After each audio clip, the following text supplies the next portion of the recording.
Përshëndetje, nuk është hera e parë që Partia Demokratike ngre zërin për anomalit që lidhen me administrimin dhe menaxhimin e pyjeve, kullotave dhe zonave të mbrojtura.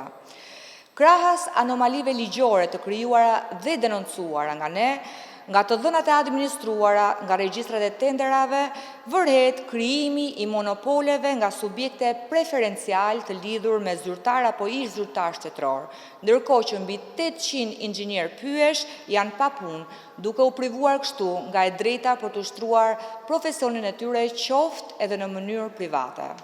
Sipas Open Procurement, konstatohet se procedurat e prokurimit me objekt hartimi planeve të mbarshtimit të fondit pyjor dhe kullosor në zona të ndryshme shkojnë te një grusht operatorësh.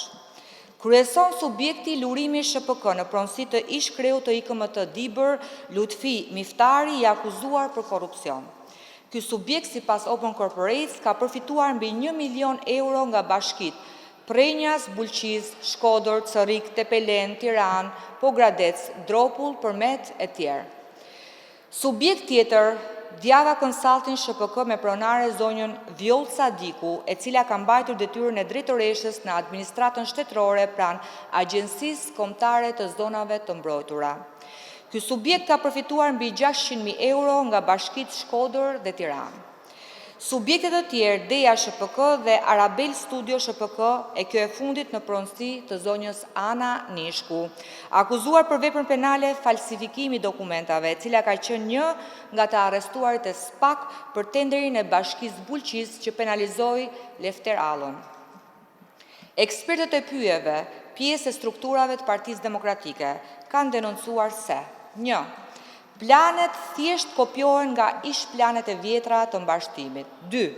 Është e pamundur që një subjekt të hartojë 2, 3 apo 4 plane mbarshtimi në një vit. 3. Nëse vizitohet terreni për verifikimin e punimeve të kryera, nuk gjendet asnjë shenjë ndarëse e ekonomive, ngastrave apo nën-ngastrave sipas kërkesave të manualit. 4. Nuk gjenden sipërfaqe prove të inventarizimit të grumbujve pyjor të materializuara në terren. 5. Mungojnë raporte monitorimi në terren nga strukturat të Ministrisë të Turizmit dhe Mjedisit. Dhe 6. Shpenzimet për hartimin e këtyre planeve janë marramense. Ato përgjithsisht janë të papërditësuara në kadastrën e fondit pyjor dhe nuk janë të firmosura nga hartuesit e tyre. Duke qenë se Ministrja e Linjës Mirela Kumbaro nuk ka reaguar për të marrë masa lidhur me këto konstatime, Partia Demokratike kërkon nga organet e hetimit të nisin menjëherë procedurat ligjore për të identifikuar dhe penalizuar shkelësit e ligjit. Pasuria kombëtare është e shqiptarëve, nuk është as e ministrave, as e drejtorëve, as e zyrtarëve të kësaj qeverie të korruptuar. Faleminderit.